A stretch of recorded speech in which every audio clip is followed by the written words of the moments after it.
This is Joe from Joe's Transformer Toy Reviews. What we have here today is a Titan Returns 2016 figure. This is Sentinel Prime and Autobot Infinitus. Sentinel Prime is the base body robot, and Infinitus is the headmaster, the head portion.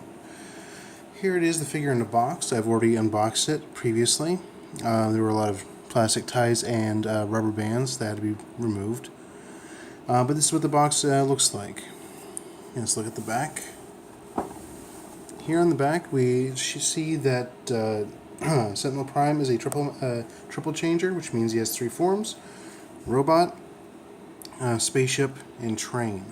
The head is also turns into a small robot, which can act as a pilot. You also see here the co-cells, which are Nightbeat, Hardhead, Galvatron, and Powermaster Optimus Prime. These characters are all headmasters, which means the heads are interchangeable, which is added play value definitely for children. Up here, the text says the Autobots unite with Titan Master partners to power up for battle. Autobot Infinitus slows time so Sentinel Prime can unleash precision attacks even when the battle is raging at full fury. Titan Master and Headmaster. Titan Master is what they're calling the series now, and the figures apparently.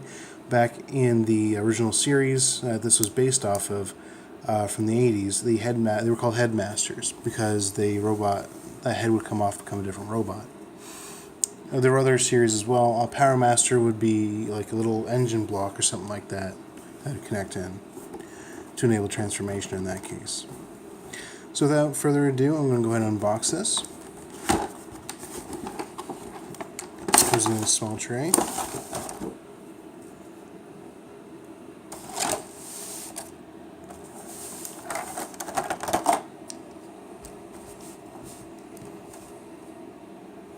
Now I'm going to adjust the camera for a different angle now. Okay, so you get inside the box, you have the tray, which contains the robot, two guns, which I'll show you in a moment, and a card.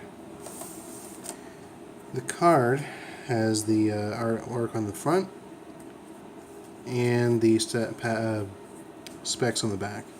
Sentinel Prime has all 10s in strength, speed, intelligence, and firepower. Autobot Infinitus has 2 strength and firepower, and 3 speed and intelligence.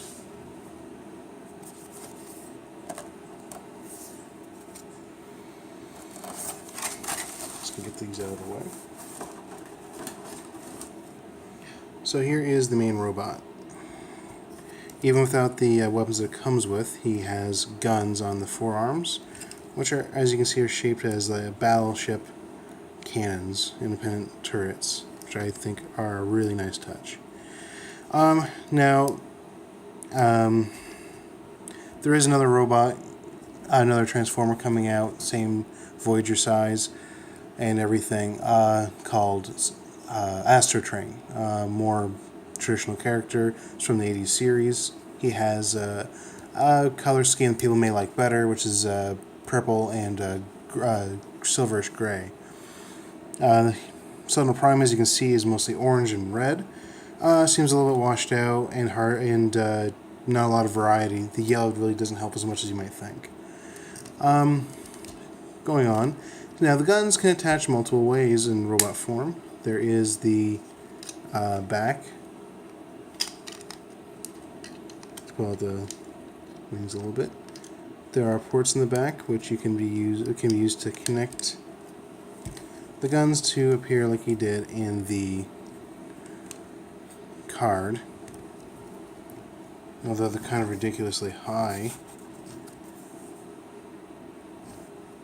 and pointless. But put in his hands, and you get yourself a nice look.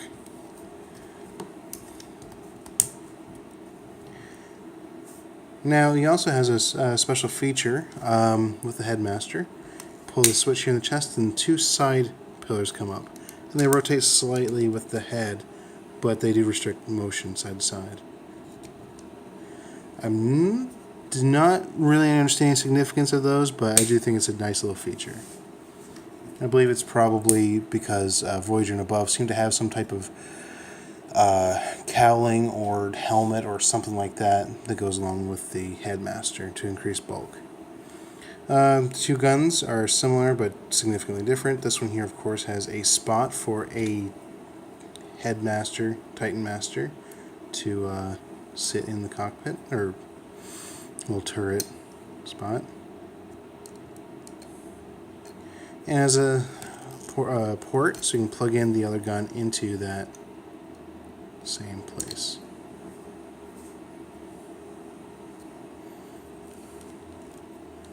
I never really found the turret or the second seating to be really a big deal, but every Titan Master, Headmaster figure in the series has that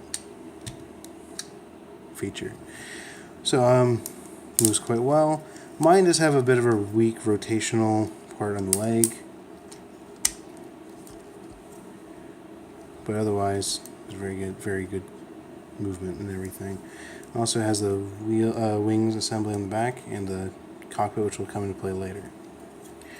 Alright, so that's enough for robot mode. Very nice mode. A lot of nice features on them. Now we're going to transform them first into train mode. So to take off the head, push in the pillars, rotate in the fists,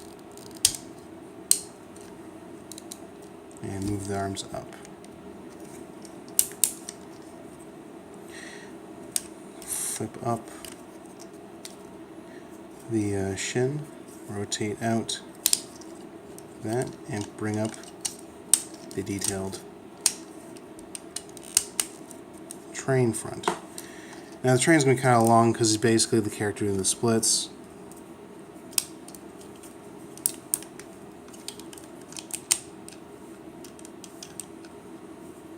Alright.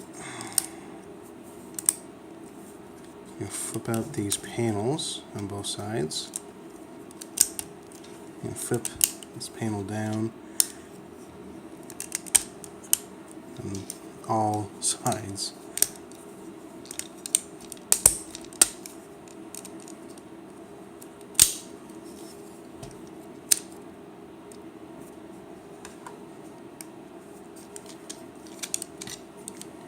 Now we'll bring up this back part. It's going to sit on top as the... I even think there's a spot like that on regular trains. We'll fold these wings down to cover that up. And attach the guns, I guess, wherever makes sense.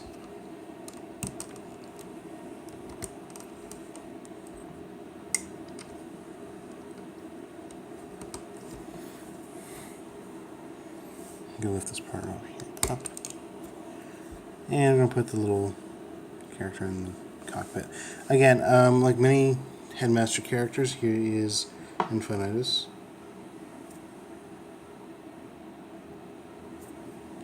You find that you have a better luck with head in a certain position. In this case, head going backwards works best. Put in the cockpit. Now, there's a lot of details on the train. You can see the silver wheels and the wheel molding here. It's got large chunky wheels that are hidden in robot mode to allow it to move. But honestly, it's just a long thing, basically. Moves fine. Here he is in the cockpit, which is surrounded by the tail fins in the spaceship mode. This is a spaceship in the same way that, a train made in the same way that other figures have gotten away with calling something a train or a third mode. Honestly, it's neat, and I imagine children would have fun with it. It's not something that you would buy the figure for, though. Okay, now for spaceship mode. Move the guns. Rotate the wings up.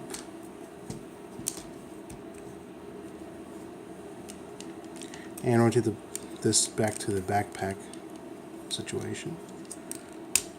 Disconnect the legs and put them back together. Actually, before you do this, rotate them around to the rounded toes.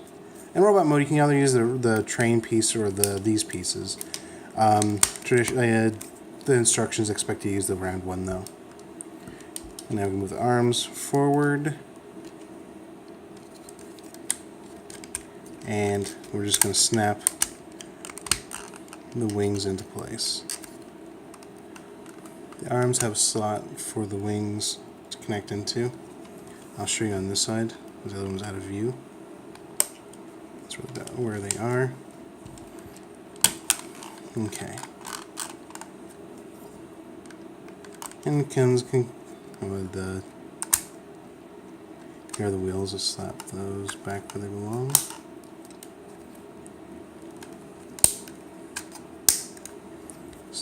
Put the guns in on the sides here, and bring out the landing gear, which mostly just skis because, you know, that's not doesn't need to actually do much of anything to fly, but nice that it has those. And you have yourself a spaceship. I think it's nice. Looks like a large battle cruiser of sorts, and it's a really nice design, I find. Nice and solid. And a lot of fun. This is this or the robot mode would easily be great modes to show off the figure in a collection, but I imagine it's a lot of fun for a child. Sturdy, not much break. I haven't really seen anything break off or fall off. Not really any choking hazards. We have the headmaster itself. Definitely a very fun toy. This figure is available for about $25 to $30 in stores or online. Should be easy to find. You may wish to hold off for the Astrotrain figure if you prefer those color schemes better, but honestly I find this one to be quite great. Once again, here is the cockpit. But again, nice figure, great play value, very solid, not really any real problems with the figure. Definitely worth investigating, and that would be my recommendation there. Again, this is Joseph, so if you have any comments or questions, please feel free to leave them down below. I also will see if I can provide a link for purchasing the same figure off of Amazon. So please subscribe if you like what you see. This is Joe. Thank you very much for watching.